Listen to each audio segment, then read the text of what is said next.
শুভেচ্ছা দর্শক সকলকে আমন্ত্রণ জানাচ্ছি প্ল্যানেটারি হেলথ একাডেমি সুরক্ষায় প্রতিদিনের আজকের আয়োজনে powered by KPJ specialised hospital. দর্শকের কথা নিঃসন্দেহে বলা যায় যে একজন মায়ের জীবনের অত্যন্ত আবেগঘন একটি সময় হচ্ছে তার মাতৃকালীন সময়, কিন্তু এই আবেগঘন যাত্রাটি ঠিকমতো শেষ হবে কিনা, আনন্দঘন হবে কিনা, সেটি কিন্তু নির্ধারিত হয় যখন একটি সুস্থ সুন্দর ফুটফুটে শিশুর জন্ম হয়। অনেক সময় আমরা দেখি যে শিশুটি জন্ম নিচ্ছে সে অপরিণত ওজনের হয় বা অপরিণত বয়সের হয় এবং তখন নানান রকম সংকট তৈরি হয় শিশুর জীবনে। এ ধরনের অপরিণত শিশুর কি কি সংকট থাকে এবং তাদেরকে আমরা কি যত্ন নিতে পারি সে বিষয় নিয়ে আজকে আমরা কথা বলবো। আমাদের আলোচ্য বিষয় অপরিণত শিশুর জন্ম ও যত্ন। বিষয়ে কথা বলার জন্য আমাদের সাথে যুক্ত হচ্ছেন নবজাতক ও শিশু বিশেষজ্ঞ ডাক্তার রোকসানা হক। তিনি কনসালটেন্ট পেডিয়াট্রিক্স ও নিওন্যাটোলজি বিভাগ, KPJ specialised hospital, Kashimpur, Gazipur. Doctor Roksana Haque, স্বাগত আমাদের অনুষ্ঠানে। ধন্যবাদ ডক্টর মুস্তাক। আমরা যেটি বলছিলাম যে নিশ্চয়ই মা খুব অপেক্ষা করেন যে এই সন্তানটি জন্ম হবে, সে সুস্থ থাকবে এবং খুব তাড়াতাড়ি মায়ের জীবনটিও স্বাভাবিক জায়গায় ফিরে যাবে। কিন্তু অনেক সময় আমরা একথা শুনি যে বাচ্চাটি জন্ম নিয়েছে অনেক রকম কমপ্লিকেশন নিয়ে, তার ওজন কম এবং আপনারা তাকে বলেন যে প্রিম্যাচিওর বেবি। তো এই প্রিম্যাচিওর বেবি বা অপরিণত শিশু বলতে আমরা আসলে কাদেরকে বুঝি? ধন্যবাদ আপনার প্রশ্নের জন্য। এটা এখন খুব কমনলি আমরা পাই যে প্রিম্যাচিওর বেবি, অপরিণত শিশু, সময়ের আগে যারা জন্ম নেয়। তো একটি পরিণত শিশু আমরা বলি যখন একটি শিশু অন্তত মায়ের গর্ভে 37 সপ্তাহ থেকে তারপরে ভূমিষ্ঠ হয়। আচ্ছা, যে শিশুটি এই 37 সপ্তাহ সময়ের আগে ডেলিভারি হয়ে যায়, অ্যাকচুয়ালি ওরাই অপরিণত শিশুর ক্যাটাগরিতে পড়ে যায়।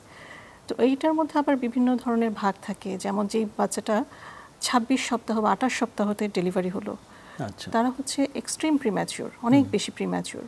28 সপ্তাহ থেকে 32 সপ্তাহে যারা হলো তারা মাঝারি মডারেট প্রিম্যাচিওর, এবং যারা 33 সপ্তাহ থেকে 36 সপ্তাহে বয়সের মধ্যে ডেলিভারি হলো তারা হচ্ছে যেটাকে আমরা বলি লেট প্রিটার্ম, যে অলমোস্ট টার্মে চলে গেছে, পরিণত বয়সের কাছাকাছি পৌঁছে গেছে, বাট কোনো একটা জটিলতার জন্য তার আগে ডেলিভারি হয়ে গেছে। আচ্ছা, তাহলে 37 সপ্তাহের যে একটা টাইম লাইন, যে সময়কাল, সেটা থেকে এক সপ্তাহ কম হলেও কিন্তু আমরা সেও কিন্তু অপরিণত শিশুর ক্যাটাগরিতেই পড়ছে, কিন্তু হয়তো তার কমপ্লিকেশনগুলো একটু তুলনাভাবে একটু কম হবে। কিন্তু যেটি বলছেন যে 26 সপ্তাহ থেকে এই যে 32 সপ্তাহের যে উইন্ডোটা, এটি তো আসলে অনেক অনেক কম, তাই না? আমরা যে 37 বলি সেই তুলনায় অনেকখানি আগেই কিন্তু তারা আসছে।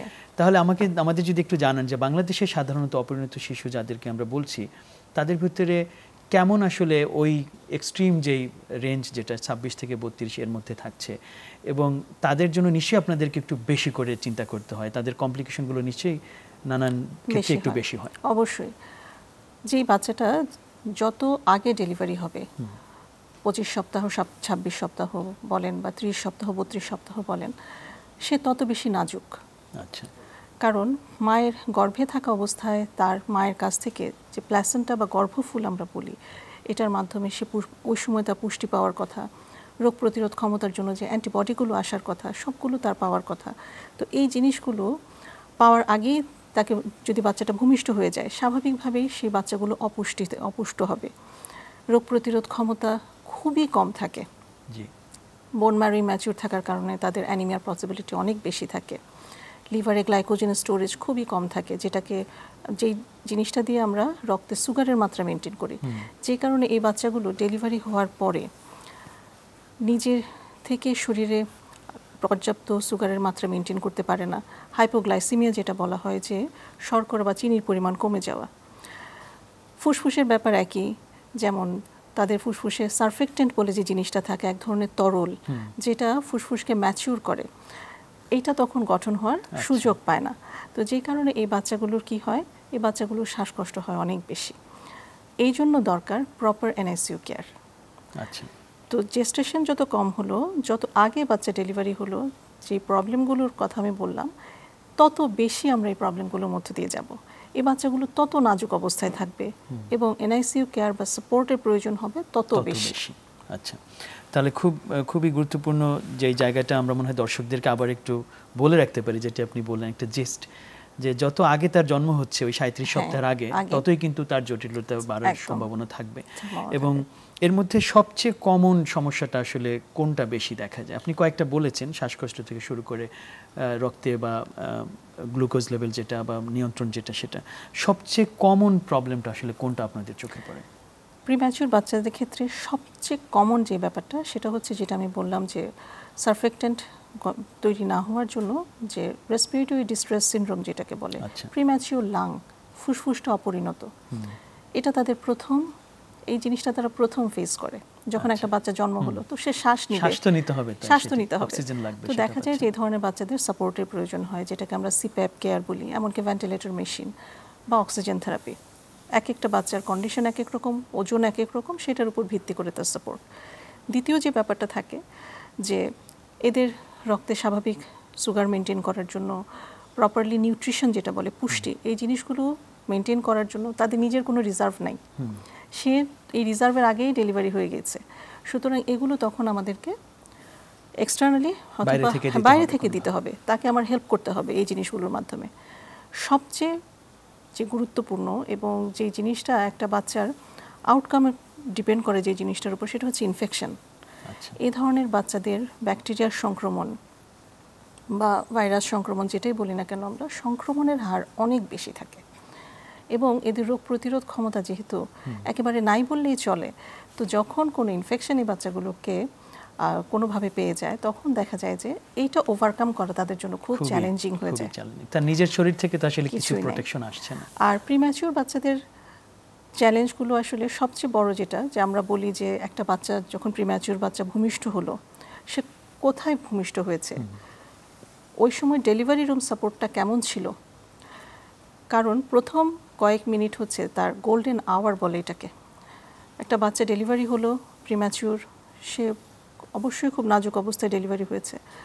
যদি একটা well set up delivery room হয়, যেখানে একজন শিশু বিশেষজ্ঞ অথবা একজন ট্রেইনড নার্স থাকবেন যে তাকে রিসিভ করবে, ওই মুহূর্তে তার যে রিসাসিটেশন প্রয়োজন, অক্সিজেন থেরাপি অথবা এমনকি ইনটিউবেশন যেটাকে বলে, শ্বাসনালীতে আমরা যেটাকে বলে একটা টিউব আমরা দিই, টিউব দিই, যেটা দিয়ে আমরা লাইফ সাপোর্ট প্রোভাইড করতে পারি বাচ্চাকে। অনেক সময় বাচ্চা যদি খুব নাজুক থাকে তাহলে সেই পর্যায়েও যেতে পারে। এই যে তার ডেলিভারি রুম কেয়ার, যে জাস্ট সে ডেলিভারি হলো, মায়ের গর্ভ থেকে ভূমিষ্ঠ হলো, ওই মুহূর্তে আমরা যে বাচ্চাকে কেয়ারটা দিচ্ছি, ভেরি ইম্পর্টেন্ট। অনেক সময় দেখা যায় উপজেলা তার বেঁচে থাকা বা অনেক না ডিপেন্ড বেঁচে করে, থাকা নির্ভর করছে। যখন কোনো রিমোট এরিয়ায় একটা বাচ্চা এরকম ডেলিভারি হয়, দেখা গেল ওখানে তেমন কিছুই তার জন্য করার নাই, কিন্তু বাবা মা চেষ্টা করছে বাচ্চাটার জন্য, তারা ওখান থেকে ট্রান্সপোর্ট করে নিয়ে আসলো একটা টারশিয়ারি সেন্টারে। এই যে ট্রান্সপোর্ট, ডেলিভারির পরে সে সাপোর্টটা পেল না, ওই সময়টার মধ্যে কিন্তু বাচ্চাটা অনেকটুকু সাফার করে ফেললো এবং অনেক কিছু ড্যামেজও হয়ে যেতে পারে, ড্যামেজ হয়ে গেল।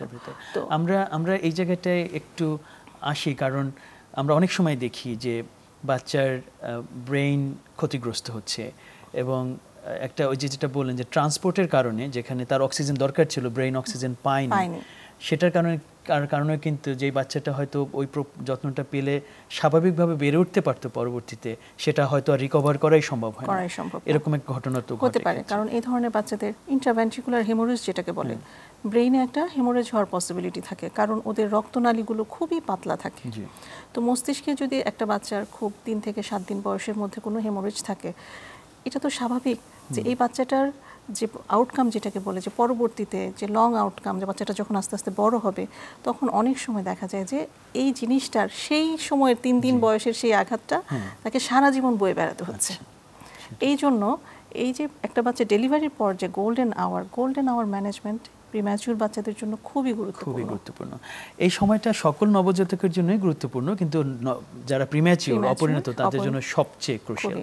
তাহলে অবধারিতভাবে একটা প্রশ্ন আসে যে একটা বাচ্চা অপরিণত জন্ম হয়ে যাবে কিনা বা হবে কিনা, এটি কি একজন মা আগে থেকে বুঝতে পারেন, নাকি অনেক সময় কেমন হয় যে হঠাৎ করেই আসলে বাচ্চাটা অপরিণতভাবে জন্ম হয়ে গেছে, মাও প্রস্তুত ছিলেন না, পরিবারও প্রস্তুত না, এরকম ঘটে, এটার সংখ্যা কেমন? আবার একজন মা হয়তো আগে থেকেই জানেন, তিনি প্রস্তুতিও নিচ্ছিলেন, কিন্তু হঠাৎ করে আসলে বাচ্চাটার জন্ম হয়ে গেছে, তো ওই যে ফ্যাসিলিটি পর্যন্ত যেতে যেতে সময় চলে গেছে, এরকম কি ঘটে? বিষয়টা কীরকম হয় আসলে সোজা বাংলায় যেটা, যখন একজন মা গর্ভবতী হন তখন পরিবারের সবার একটা প্রস্তুতি থাকা দরকার। যখন 20 সপ্তাহ পার হয়ে গেল, 25 সপ্তাহ পার হয়ে গেল, একটা মায়ের যদি কিছু আগে থেকেই কিছু কমপ্লিকেশন থাকে, যে তার হয়তো ব্লাড প্রেশারটা অনেক বেশি, তার শরীরে পানি চলে আসতেছে, বা সে অনেক দিন পরে কনসিভ করেছে, অনেক ট্রিটমেন্টের পরে, তার খুবই কাঙ্ক্ষিত এই প্রেগন্যান্সিটা, মায়ের অনেক জ্বর আসছে, মায়ের কোনো কারণে পানি ভাঙছে, কোনো রক্তক্ষরণ হচ্ছে, তখন অবস্টেট্রিশিয়ান যারা মায়ের যে ডক্টর, ওনারা কিন্তু যদি মা রেগুলার ফলো আপে থাকেন, একজন ডক্টরের সাথে অ্যাটাচড থাকেন, এই যে ক্রিটিক্যাল লক্ষণগুলো ওনারা আগে থেকেই পরিবার এবং মাকে এটার ব্যাপারে সাবধান করে দেন যে হ্যাঁ, এই মায়ের সম্ভাবনা থাকবে যে কোনো সময় একটা প্রিম্যাচিউর ডেলিভারি হওয়ার। তারপর হচ্ছে যাদের মাল্টিপল প্রেগনেন্সি যেটা বলে, যমজ 3টে বা 4টে, কোয়াড্রুপ্লেট, এরকম যাদের মাল্টিপল প্রেগনেন্সি থাকে, তারা খুব প্রণ থাকে যে প্রিম্যাচিউর ডেলিভারির। অনেক মায়ের যদি দেখা যায় যে নিজেরই ইনফেকশন, মায়ের জরায়ু বা সার্ভিক্স যেটাকে বলে, এই ধরনের জায়গায় যদি ইনফেকশন থাকে, মায়ের কোনো খিঁচুনি থাকে, তাহলে তাদের প্রিম্যাচিউর ডেলিভারির সম্ভাবনাটা অনেক বেশি থাকে। একটা কমন কথা আমরা মোটামুটি সবাই জানি যে এক্লাম্পসিয়া, যেই মায়েদের দেখা যায় প্রি এক্লাম্পসিয়া, যে এক্লাম্পসিয়ার আগের যে স্টেজটা, মায়ের আস্তে আস্তে ব্লাড প্রেশার বাড়ছে, মায়ের শরীর ফুলে যাচ্ছে, তখন কিন্তু ডাক্তাররা রেড সিগন্যাল দিতে থাকেন, মায়ের ডক্টররা, যে এই মাকে একদম হসপিটালে ভর্তি করে রাখতে হবে, ক্লোজ অবজারভেশনে রাখতে হবে, যেহেতু প্রিম্যাচিউর ডেলিভারির সম্ভাবনা আছে। একটা ওয়েল সেট আপ হসপিটাল, যেখানে মা এবং বাচ্চা দুজনকেই সাপোর্ট দেওয়া সম্ভব, যেখানে মায়ের সাপোর্ট আছে, যে মায়ের ডেলিভারি পসিবল কিন্তু বাচ্চার সাপোর্ট পর্যাপ্ত নেই, ওই ধরনের হসপিটাল কিন্তু এই মায়ের ডেলিভারির জন্য না। তো এই ধরনের জিনিসগুলো, এই সমস্যাগুলো ওভারকাম করা যাবে। মা একা না, মায়ের পরিবারকে এই ব্যাপারে অত্যন্ত হুঁশিয়ার এবং যত্নশীল হতে হবে। তাদেরকে সবসময় এই ব্যাপারটার প্রতি, অন্যান্য প্রেগনেন্সির, একটা স্বাভাবিক প্রেগনেন্সির চেয়ে এই মায়ের প্রতি অনেক বেশি কেয়ারফুল হতে হবে। আমরা যে বলি যে অ্যালার্ট থাকার যে প্রসঙ্গটা, যে আসলে বিষয়টার আগে থেকেই যেহেতু একজন ডক্টর বা যিনি তার যত্ন নিচ্ছেন, তারা বুঝছেন যে তার ক্ষেত্রে কিছু কমপ্লিকেশন হতে পারে, অ্যালার্টনেসটা খুব জরুরি। এবং এটা পসিবল যদি একজন মা, একজন গাইনি বিশেষজ্ঞ যারা, তাদের কাছে রেগুলার চেক আপে থাকেন, যে রেগুলার চেক আপ, বিভিন্ন ধরনের পরীক্ষা নিরীক্ষা করা, না হলে জটিলতাগুলো কিভাবে বোঝা যাবে। যদি মায়ের যত্নটা প্রপারলি হয়, মায়ের চিকিৎসক যদি রেগুলার মাকে ফলো আপ করতে পারেন, তাহলে এই ধরনের জটিলতা অনেকটাই ওভারকাম করা সম্ভব। ধরা যাক যে আমরা একটু চিন্তা করি যে একজন মায়ের ক্ষেত্রে এরকম ঝুঁকি দেখা যাচ্ছে শুরু থেকে, এবং সেক্ষেত্রে অনেকে কিন্তু বলে যে তারা অপেক্ষা করে, তারা সময় নেয় যে আচ্ছা ঠিক আছে, যত কাছাকাছি নেওয়া যায়, 37 সপ্তাহ যেটা বললেন, কত কাছাকাছি আমরা যেতে পারি, এরকম একটি প্রবণতা কিন্তু দেখি। এটা কিভাবে সম্ভব হয়? তখন কি ব্যবস্থাপনা আপনারা দেন যেটার মধ্য দিয়ে একজন মাকে আপনারা যথাসম্ভব ওই ম্যাচুরিটির কাছাকাছি নেওয়ার চেষ্টা করেন? এই সমস্যাটা কিন্তু আমরা খুবই কমনলি পাই, যে একটা মা খুব একটা রিস্কি প্রেগনেন্সি, এই মায়ের বিভিন্ন ধরনের জটিলতা আছেন, তখন গাইনিরোগ বিশেষজ্ঞরা ওনারা সবসময় বলছেন যে না, এই মাকে 37 সপ্তাহ পর্যন্ত নিয়ে যাওয়াটা মায়ের জন্য ঝুঁকিপূর্ণ, বাচ্চার জন্য ঝুঁকিপূর্ণ, বাচ্চা গর্ভেই মারা যেতে পারে। তো অনেক সময় দেখা যায় যে পরিবারের সদস্যরা তারা আরেকটু, আচ্ছা আর কয়েকদিন দেখি, আচ্ছা ঠিক আছে, এখন তো ভালোই দেখা যাচ্ছে, মাকে তো একটু স্টেবল লাগছে, অন্যান্য সময়ের চেয়ে সে ভালো আছে, দেখা যাক। এটা কিন্তু অনেক সময় অনেক বড় ঝুঁকির কারণ হয়ে যায়। অনেক সময় দেখা যায় যে গভীর রাতে হঠাৎ এতটাই মা অসুস্থ হয়ে গেলেন, বা এমন কোনো জটিলতা চলে আসলো, মায়ের খিঁচুনি শুরু হলো, মায়ের রক্তক্ষরণ শুরু হলো, একটা প্রিম্যাচিউর কন্ট্রাকশন শুরু হলো, তখন তারা হসপিটাল পর্যন্ত আসা, একটা ডেলিভারি হওয়া পর্যন্ত যে এই যে সময়টা, এই সময়টা কিন্তু মা এবং বাচ্চা দুইজনের স্বাস্থ্যের জন্যই অনেক বেশি ঝুঁকিপূর্ণ।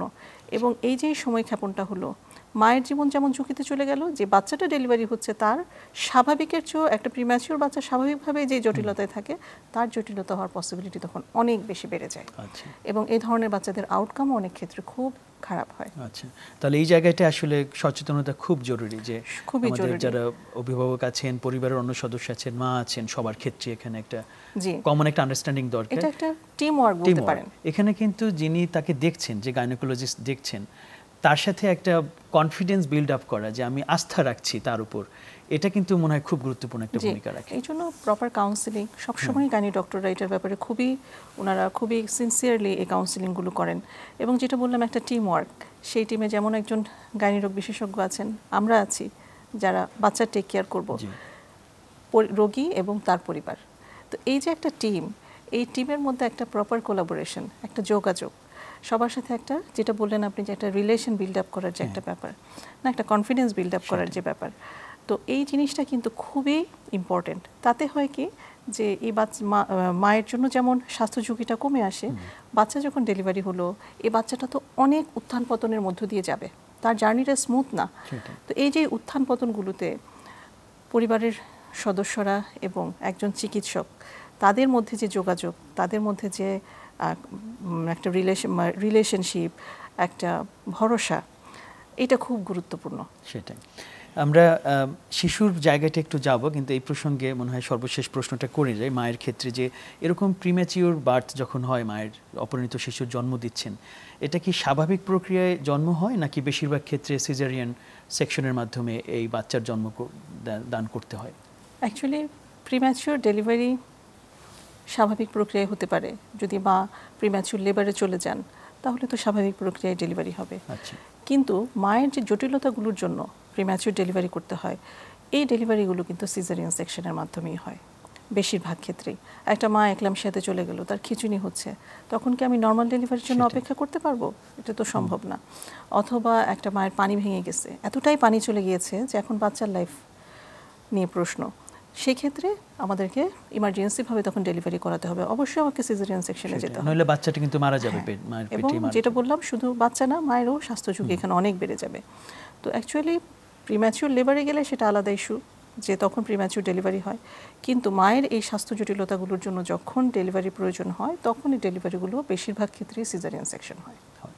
আমরা এবার শিশুর যত্নের জায়গাটা আসি, যে যেই শিশুটি এরকম অপরিণত বয়সে জন্ম নিচ্ছে, আপনি শুরুতেই বলেছেন তার জন্য খুব আলাদা করে একটা যত্নের প্রয়োজন হয়, এবং তার পুরো জার্নিটাই আসলে আপনি বলছেন মসৃণ হয় না, উত্থান পতনের মধ্য দিয়ে যায়। ওখানে আমরা একটু আসি। আপনি শুরুতেই বলেছেন যে তাকে কিছু স্পেশাল কিছু সাপোর্ট তার জন্য দিতে হয়। আমরা যেমন সাধারণ আমাদের অনুষ্ঠানটি যারা দেখবেন তাদের জন্য আপনি কয়েকটা শব্দ উল্লেখ করেছেন, সিপ্যাপ এবং তারপর ইনটিউবেশন, এরকম এগুলো সাধারণত কীভাবে হয়? এবং একজন অভিভাবক হিসেবে মা হয়তো এক জায়গায় আছেন, শিশুটিকে আরেক জায়গায় নেওয়া হয়েছে, এই সময়টায় কমিউনিকেশনটা কীভাবে হয় যে হ্যাঁ আমার বাচ্চাটি আসলে আমার কাছে যেরকম যত্নে থাকতো তার চেয়ে একটু বেশি যত্ন নিয়ে এক জায়গায় তার ট্রিটমেন্ট করা হচ্ছে, এটা কি কি প্রক্রিয়ার মধ্য দিয়ে করেন আপনারা? এই যে একটা মায়ের কাছ থেকে বাচ্চাটা বিচ্ছিন্ন থাকা, এটা কোনো সন্দেহ নেই, এটা একটা মায়ের জন্য অনেক বড় স্ট্রেস। তো এখানে যে জিনিসটা করা, যে ব্যাপারটা সবচেয়ে গুরুত্ব দেওয়া হয়, সেটা হচ্ছে বাবা মায়ের সাথে প্রতিদিন বাচ্চার একটা যোগাযোগ। তারা রেগুলার বেসিসে বাচ্চাটা যে এনআইসিইউতে ভর্তি আছে, এখানে সাপোর্ট পাচ্ছে, ওনারা দেখবেন। আমরা ডক্টররা যারা বাচ্চার চিকিৎসা দিচ্ছি, যে নার্সিং স্টাফ বাচ্চাদের সারাদিন যত্ন নিচ্ছে, এই জিনিসগুলো খুবই স্বচ্ছ। এই যে যোগাযোগটা আমরা যা করছি, বাচ্চা যে সাপোর্ট পাচ্ছে, বাচ্চার কি কন্ডিশন, বাবা মার সাথে একটা দৈনিক যোগাযোগ রাখা এবং প্রপার কাউন্সিলিং, এটা এ ধরনের ক্ষেত্রে খুবই গুরুত্বপূর্ণ। যেটা আমি আগেও বলেছি যে এই যে জার্নিটা, এটা খুবই ঘটনাবহুল, উত্থান পতনের মধ্য দিয়ে। একটা মা হয়তো দেখে গেলেন যে হ্যাঁ বাচ্চা ভালো আছে, বাচ্চা নড়াচড়া করছে, হয়তো একটা মিনিমাম অক্সিজেন লাগছে। যেহেতু প্রিম্যাচিওর বাচ্চা, এ ধরনের বাচ্চাদের অ্যাটিটিউড খুবই আনপ্রেডিক্টেবল। আমরা কখনোই গেস করতে পারি না এই বাচ্চাটা 2 ঘন্টা পর কেমন থাকবে। 2 ঘন্টা পরে মা এসে দেখলেন যে না, বাচ্চা তো খুবই আনস্টেবল, বাচ্চা আগে অক্সিজেনে ছিল, এখন সিপিআপ সাপোর্ট লাগছে অথবা ভেন্টিলেটর লাগছে। তো এটা আসলে একটা শক। এই শকটা অ্যাবজর্ব করা যে কোনো বাবা মায়ের জন্য অনেক কঠিন। তো এই যে এই জার্নিগুলোতে বাচ্চা অনেক ক্রিটিক্যাল টাইম পার করে, যে ডক্টর থাকেন তার অনেক জটিলতার ইয়ের মধ্যে দিয়ে যেতে হয়, অনেক জটিল পরিস্থিতি মোকাবেলা করতে হয়, এবং বাচ্চার যে বাবা মা তাদেরকে আসলে মানসিকভাবে অনেক ইয়ের মধ্যে, উত্থান পতনের মধ্যে দিয়ে যেতে হয়। আর সাপোর্টগুলোর যে ব্যাপার, একটা বাচ্চা, প্রিম্যাচিওর বাচ্চা সাধারণত ওয়ার্মার সাপোর্টে থাকে, কারণ এই ধরনের বাচ্চারা নিজেরা নিজেদের শরীরের তাপমাত্রা মেনটেন করতে পারে না, তাদের শরীরে ফ্যাটের পরিমাণ খুব কম থাকে, ব্রেইন খুব ইম্যাচিউর। তো যে কারণে তারা হিটার বা ওয়ার্মার যেটাকে আমরা বলি, যে তাকে একটা হিটিং, কন্টিনিউয়াস একটা হিটিংয়ের মধ্যে রাখবে, এটা একটা জিনিস। তারপরে থাকে শ্বাসের যে সাপোর্টগুলো, রেসপিরেটরির যে সাপোর্টগুলো। যদি বাচ্চার ওজন ভালো হয়, অন্যান্য জটিলতা কম থাকে, দেখা গেল লাংসটা যতটুকু ইম্যাচিউর থাকার কথা তার চেয়ে সেই তুলনায় সে ভালো আছে, দেখা গেল খুব বেশি সাপোর্ট তার লাগছেই না, অক্সিজেন সাপোর্টই হচ্ছে। সিপ্যাপ একটা মেশিন যেটার মাধ্যমে আমরা একটু প্রেশার দিয়ে অক্সিজেনটা দিই। এখানে বাচ্চা শুধু অক্সিজেন না, সেই সাথে একটা প্রেশার পায়, পজিটিভ প্রেশার, যেই প্রেশারটার মাধ্যমে তার লাংসটা, যে ফুসফুসটা ইম্যাচিউর, একটু হার্ড, যে ফুসফুসটা এক্সপান্ড করা বা ফুলে যাওয়াটা একটু ডিফিকাল্ট, সেটা তাকে অ্যাসিস্ট করবে। আর যেই বাচ্চাগুলো দেখা যায় যে না, তাদের ফুসফুসের অবস্থা এতটাই নাজুক, এতটাই ম্যাচিউর যে তারা সিপ্যাপ সাপোর্টও তার জন্য যথেষ্ট না, এই প্রেশারের চেয়েও বেশি কিছু তার দরকার, সেই বাচ্চাগুলো সাধারণত ভেন্টিলেটর সাপোর্ট যেটাকে বলে, সেই সাপোর্টটা প্রয়োজন হয়। যেটা আমি আগে মেনশন করেছি যে এন্ডোট্রাকিয়াল টিউব, যে শ্বাসনালীতে আমরা একটা টিউব দিই, তখন প্রয়োজন হয় যখন একটা বাচ্চাকে ভেন্টিলেটর সাপোর্ট দেওয়ার। তো এই জিনিসগুলো আমরা যথাসাধ্য চেষ্টা করি যেন বাবা মা দেখার সাথে সাথে বুঝে উঠতে পারেন যে হ্যাঁ, কেন পাচ্ছে বাচ্চা, বাচ্চার কি কন্ডিশন, এবং এই যে এই সাপোর্টগুলো পাচ্ছে আলটিমেটলি বাচ্চাটার কতদিন লাগতে পারে বা ওভারকাম করার সম্ভাবনা কেমন, এই জিনিসগুলো প্রত্যেক মুহূর্তেই আমরা প্যারেন্টসের সাথে শেয়ার করি, কমিউনিকেট করেন। এবার যদি আমরা আসি যে সাধারণত যেসব বাচ্চাদেরকে এরকম নেওয়া হচ্ছে, একটা আমরা বলি বাচ্চাদের একটা আইসিইউ, এরকম একটা জায়গায় তার সাপোর্ট হচ্ছে, সেই আইসিইউতে যাওয়া মানেই তো সবার জন্য মনে হয় যে এখান থেকে কি হবে, সেটা নিয়ে সবার ভিতরে একটা ভীষণ দুশ্চিন্তা থাকে, অনিশ্চয়তা থাকে। আমাদের দেশে কেমন, যে আমাদের দেশে যাদেরকে আপনারা প্রিম্যাচিওর বেবি, যারা অপরিণত জন্ম নিচ্ছে, তাদেরকে আপনারা যে সাপোর্টটা দিচ্ছেন, সেখান থেকে কেমন ফলাফল আসে? বেশিরভাগ বাচ্চাই কি আসলে সাকসেসফুলি ওখান থেকে আসে, বাবা মায়ের কাউকে কোলে ফিরে যায়? কেমন আমাদের দেশের চিত্রটা এই মুহূর্তে বা কারেন্টলি যে সিচুয়েশন, আসলে এটা খুবই আশাব্যঞ্জক। Neonatal intensive care, NICU support যেটাকে আমরা বলি, ইন্টেন্সিভ মানে ইন্টেন্সিভ, এখানে কেয়ারটা আসলেই অনেক বেশি মেটিকুলাস। তো এখন আমাদের দেশে গভর্নমেন্ট হসপিটালগুলো বলি, স্বায়ত্তশাসিত হসপিটালগুলো বলি, বা প্রাইভেট হসপিটালগুলো, বেসরকারি হসপিটালগুলোর কথা বলি, এই ধরনের প্রচুর হসপিটাল এখন এনআইসিইউ সাপোর্ট অ্যাভেলেবল। তাদের জন্য এই ধরনের বাচ্চাদেরকে সাপোর্ট দেওয়ার জন্য সব রকম ইকুইপমেন্ট, একদম ওয়েল ইকুইপড এনআইসিইউ যেটাকে আমরা বলি, এটা পসিবল। তো যেহেতু সাপোর্ট আমাদের দেশে এখন ভালো, এই ধরনের বাচ্চাদের আউটকামও এখন এখানে ভালো, এবং আমরা এখন যে ধরনের অ্যাডভান্স ম্যানেজমেন্টের দিকে নিউনেটোলজি যাচ্ছে, তো আশা করা যায় যে খুব কাছাকাছি সময়ে আমরা উন্নত দেশের মতোই আমাদের দেশে এনআইসিইউ সাপোর্ট প্রোভাইড করতে পারবো। আচ্ছা, তাহলে এটি আমার মনে হয় যারা দেখছেন, আমাদের মা, পরিবার সবাইকে আশান্বিত করবে যে এই প্রক্রিয়ার মধ্য দিয়ে গেলেও বাচ্চাটা যে আসলে তার কোলে ফিরে আসতে পারে, পরিবারের কাছে ফিরে আসতে পারে, সেই সম্ভাবনাটাই বেশি। সুতরাং এই সময়টায় ধৈর্য ধরে একটু অপেক্ষা করা, সাপোর্টিভ থাকা, ডাক্তারদের সাথে সান্নিধ্যে থাকা, এটি একটা গুরুত্বপূর্ণ ব্যাপার। এই যে সাপোর্টের কথা বললেন, এটি কি কেবল শহর কেন্দ্রিক, নাকি আমাদের যেমন উপজেলা বা জেলা হসপিটাল যেগুলো আছে এ পর্যন্ত কি পৌঁছেছে এই সাপোর্টে, নাকি মায়েদেরকে আসলে শহর, ঢাকা শহর বা বড় শহর কেন্দ্রিক চিন্তা করতে হয়? হ্যাঁ, এখানে আমরা এখন একটু পিছিয়ে আছি। এনআইসিইউ সাপোর্ট যেটাকে বলে, এটা এখনও বড় শহর কেন্দ্রিক। বড় শহর কেন্দ্রিক যে কারণে, যেটা আমি বললাম যে একদম উপজেলা লেভেলে বা থানা হেলথ কমপ্লেক্সে আসলেও এখনও এটা পসিবল না। এনআইসিইউ সাপোর্ট, ইন্টেন্সিভ কেয়ার অবশ্যই এখনও জেলা শহরগুলোর মধ্যেই সীমাবদ্ধ। সুতরাং এই জায়গাগুলো মায়েদেরকে, যারা প্রসপেক্টিভ মাদার, যারা সন্তান সম্ভবা, তাদের এই জায়গাগুলো একটু আগে থেকে খোঁজ খবর করে রাখতে হবে, বিশেষ করে যারা ঝুঁকিপূর্ণ প্রেগন্যান্সিতে আছে। এটা শুধু তাই না, এবং একটা পরিবারকে সবভাবে প্রিপেয়ার থাকা, তৈরি থাকা, কারণ এটার সাথে কিন্তু আর্থিক ব্যাপারটাও সরাসরি যুক্ত। সুতরাং পরিবারের এই ধরনের যদি ঝুঁকিপূর্ণ মা থাকেন, যে যার এই ধরনের ঝুঁকিপূর্ণ ডেলিভারির পসিবিলিটি আছে, একটা পরিবারকে সব দিক থেকে প্রিপেয়ার্ড হতে হবে।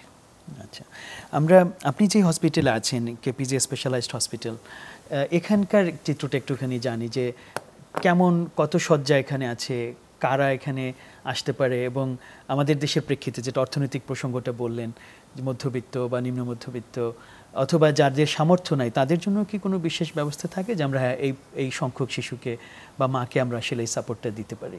কিভাবে দেখছেন? ধন্যবাদ আপনাকে প্রশ্নটির জন্য। কেপিজে স্পেশালাইজড হসপিটালে আমাদের খুবই ওয়েল ইকুইপড এনআইসিইউ। এখানে এক্সট্রিম প্রিম্যাচিউর বেবি থেকে একদম লেট প্রিটার্ম পর্যন্ত সব ধরনের বাচ্চাদেরকেই সাপোর্ট দেওয়ার মতো ইকুইপমেন্ট আছে। শুধু ইকুইপমেন্ট না, দক্ষ জনশক্তিকে যেটা আমরা বলি, যেমন নার্সিং স্টাফ খুবই important, well trained paediatrician and neurologist যারা এই ধরনের শিশুদের চিকিৎসা দিয়ে অভিজ্ঞ, এই ধরনের শিশু বিশেষজ্ঞ সহ একটা টিম, একটা ওয়েল ট্রেন্ড এবং টিম সহ একটা ওয়েল ইকুইপড এনআইসিইউ। এটার পাশাপাশি যে জিনিসটা আমরা খুব লক্ষ্য রেখেছি সেটা হচ্ছে যে যেন সমাজের বেশিরভাগ জনসংখ্যাকেই আমরা সাপোর্ট দিতে পারি। হ্যাঁ, এখানে মধ্যবিত্ত বলেন, নিম্ন মধ্যবিত্ত বলেন, খরচটা এমনভাবে রাখা হয়েছে যে যাতে ওনারা এফোর্ড করতে পারেন। আর দরিদ্র জনগোষ্ঠীর কথা মাথায় রেখে হাসপাতালের বিশেষ বিবেচনা আছে এখানে, যেমন আমরা এখানে পুয়ার ফান্ডিং, স্পেশাল ডিসকাউন্ট তাদের জন্য, এটার জন্য হসপিটালের একটা আলাদা ফান্ডিংই থাকে, আলাদা ব্যালেন্স আছে যাতে এই ধরনের রোগীগুলোকে আমরা সাপোর্ট দিতে পারি। যেই কারণে দেখা যায় যে আমাদের যে হসপিটালটা গাজীপুর এলাকায়, এখানে আশেপাশে একটা বড় জনগোষ্ঠীকে আমরা খুব সফলভাবে সাপোর্ট দিয়ে আসছি। অনেক ধন্যবাদ। এই কথাটি শুনে ভালো লাগছে যে আমরা তো প্রায় সব কিছু ঢাকা সেন্ট্রিক দেখছি, ঢাকায় বড় বড় সাপোর্ট তৈরি হচ্ছে। আপনারা যেমন গাজীপুরের ওই অঞ্চল কেন্দ্রিক তো অনেক আশপাশের ওর পেছনেও যারা আছে তারাও সেই সুবিধাটা আসলে নিতে পারছে। এই জন্য তাদেরকে এখন আর অনেক পেশেন্ট কি ঢাকা পর্যন্ত আসতে হচ্ছে না, উত্তরাতেও আসতে হচ্ছে না, তার আগেই তারা সাপোর্টটি পেয়ে যাচ্ছে, একই সাপোর্ট তারা ওখানে পাচ্ছে। আমরা যদি এর পরবর্তী ধাপে একটু যাই, যে বাচ্চাটা জন্ম নিল, মায়ের কোলে ফেরত আসলো, আপনারা এটা তো খুব আনন্দের মুহূর্ত নিশ্চয়ই, ডাক্তার হিসেবে আপনারও খুব আনন্দ পান, মাও খুব খুশি হয় যে বাচ্চাটা কোলে ফেরত এসছে। কিন্তু নিশ্চয়ই তারপরেও এই বাচ্চাটার জন্য যখন সে পরিবারে যাচ্ছে সেখানেও নিশ্চয়ই তার স্পেশাল একটা যত্ন দরকার হয়। ওই সময়টার জন্য আপনারা কি কি সাজেস্ট করেন এ ধরনের অপরিণত বাচ্চাদের সুস্থভাবে যাতে তারা শৈশবটা পার করতে পারে সেজন্য? এই ধরনের বাচ্চারা যখন সফলভাবে এনআইসিইউ থেকে ছুটি হয়ে যায়, মায়ের কাছে ফিরে যায়, তখন আমরা মাকে কিছু উপদেশ দিই যে এই বাচ্চাগুলোকে আর 10টা পরিণত বাচ্চার সাথে মিলিয়ে ফেললে হবে না। একটা বাচ্চা এনআইসিইউ থেকে বাসায় ফিরে গেল মানেই কিন্তু সে ঝুঁকিমুক্ত, ব্যাপারটা সেরকম নয়। হয়তো সে একটা সাপোর্টে ছিল 1 মাস হতে পারে, 2 মাস হতে পারে, বা তার চেয়েও বেশি সময় হতে পারে। তো এই সময়টুকু, এই জটিল সময়টুকু পার করার পর যখন সে মায়ের বুকে টেনে খেতে পারছে, যখন সে স্বাভাবিক তাপমাত্রা মেনটেন করতে পারছে, সে মায়ের কাছে যাচ্ছে। কিন্তু যে সম্ভাবনাটা সবচেয়ে বেশি থাকে, যেমন ফিডিং করতে গেল, ব্রেস্ট ফিডিং করতে গিয়ে এই ধরনের বাচ্চাদের চকিং হওয়াটা খুব কমন ইস্যু। চকিং থেকে অনেক সময় খাবার ফুসফুসে চলে যেতে পারে, এই জটিলতাগুলো হতে পারে। ইনফেকশন, সবসময় এই বাচ্চাগুলোকে নিয়ে আমরা এই জিনিসটার ভয়ে সবসময় থাকি। বাসায় গেল, আমাদের দেশে যেটা হয়, আত্মীয় স্বজন, আমরা সবাই খুব মানে আসলে চিন্তাটা পজিটিভলি যে সবাই খুব দেখতে আসা, বাইরে থেকে যখন আমরা আসি যে একটা হাইজিন মেনটেন করার ব্যাপার, যে এই বাচ্চাটার জন্য যে একটা স্পেশাল হাইজিন মেনটেন করা, হয়তো জিনিসটা সবসময় আমাদের মনে থাকে না। তাকে আমরা আসলে সংক্রমণের ঝুঁকিতে ফেলে দিই। আমি আসলে বাচ্চাটার কাছে গিয়ে বাচ্চাটাকে আরো ঝুঁকির মধ্যে ফেলে দিচ্ছি। তো এই জিনিসগুলো আমরা বাবা মাকে এবং পরিবারের অন্যান্য যে সদস্যরা আছেন, আমরা কিন্তু সবার সাথে এটা নিয়ে কথা বলি, যেন তারা মাকে, বাচ্চাকে নিরাপদ রাখার জন্য এই জিনিসটা এনশিওর করে। তাহলে এটি খুব গুরুত্বপূর্ণ একটা ধাপ তার সুস্থতার জন্য। সে এনআইসিইউ থেকে গেল, বাসায় গেল, সেই সময়টাও আসলে তাকে একটা সেমি ইন্টেনসিভ কেয়ারের ভিতরে আসলে তাকে রাখতে হবে, এটি পরিবারের জন্য খুব গুরুত্বপূর্ণ। নিয়মিতভাবে ডাক্তারের সাথে যোগাযোগ রাখা, ফলো আপ গুলো অ্যাটেন্ড করা। আরেকটা জিনিস যেটা খুবই গুরুত্বপূর্ণ সেটা হচ্ছে চোখের পরীক্ষা করা। কারণ প্রিম্যাচিউর বাচ্চারা তাদের চোখে একটা সমস্যা ফেস করে, যেটাকে বলি রেটিনোপ্যাথি অফ প্রিম্যাচুরিটি। এই চিকিৎসাটা সাধারণত বাচ্চার 3 থেকে 4 সপ্তাহ বয়স থেকেই শুরু হয়, যাদের এই সমস্যাটা থাকে। তো এই যে শুধু একজন শিশু বিশেষজ্ঞের সঙ্গে একটা বাচ্চার ফলো আপ থাকবে না, তার রেটিনা স্পেশালিস্টের সঙ্গেও থাকবে, এবং এটা ততটাই গুরুত্বপূর্ণ যতটা গুরুত্বপূর্ণ অন্য ডাক্তারের সাথে ফলো আপ করা। কারণ যদি চোখের এই যে রেটিনোপ্যাথি থাকে এবং এটা উপযুক্ত সময়ে উপযুক্ত চিকিৎসা না হয়, একটি বাচ্চা অন্ধ হয়ে যেতে পারে।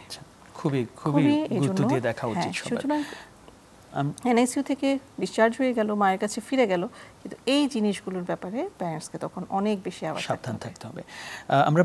আমরা প্রায় শেষের দিকে অনুষ্ঠানের, আমরা ক্যাঙ্গারু কেয়ার বলে একটা কথা ইদানিং অনেক শোনা হচ্ছে, এটার ব্যাপারে যে একটু বলেন, যে নবজাতক হোক অথবা এই অপরিণত বয়সে বাচ্চা হোক, ক্যাঙ্গারু কেয়ারের এই কনসেপ্টটা আসলে কি মা এবং বাচ্চার জন্য কতখানি গুরুত্বপূর্ণ?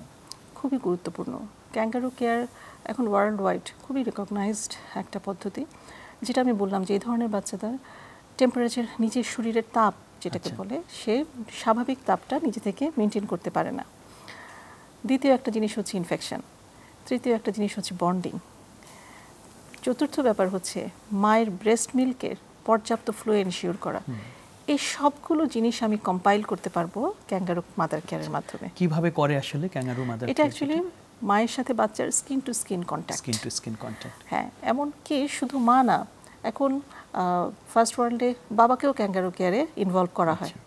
যে প্রিম্যাচিউর বাচ্চা, হয়তো বাচ্চা সিপিআর সাপোর্টেও আছে, তারপরেও এটা পসিবল যে সরাসরি বাচ্চাকে মায়ের চেস্টের স্কিনের সাথে কন্ট্যাক্টে রাখা। আচ্ছা, তো আমাদের দেশে এটা এখন খুবই ওয়েল রিকগনাইজড এবং সবগুলো এনআইসিইউতেই এই জিনিসটা ফলো করা হয়। অনেক অনেক ধন্যবাদ ডক্টর রোকসানা হক। অনেকগুলো গুরুত্বপূর্ণ বিষয়ে আমরা কথা বললাম, ভবিষ্যতে আবার আপনার সাথে কথা হবে। কৃতজ্ঞতা জানাচ্ছি আমাদের পক্ষ থেকে। অনেক ধন্যবাদ ডক্টর মুস্তাক এবং চ্যানেল 24-কে আমাকে কথা বলার সুযোগ দেওয়ার জন্য। ধন্যবাদ। দর্শক, আমরা শেষ করছি সুরক্ষায় প্রতিদিনের আজকের আয়োজন। আমরা কথা বলছিলাম অপরিণত শিশুর জন্ম এবং যত্ন প্রসঙ্গে।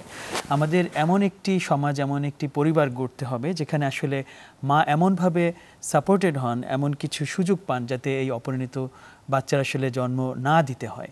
কিন্তু যদি কখনো হয়েই যায়, তাহলে আমাদের কি করতে হবে, কোন কোন জায়গায় যেতে হবে, কতখানি সতর্ক থাকতে হবে, তার একটি ভালো ধারণা আজকে আমরা পেলাম।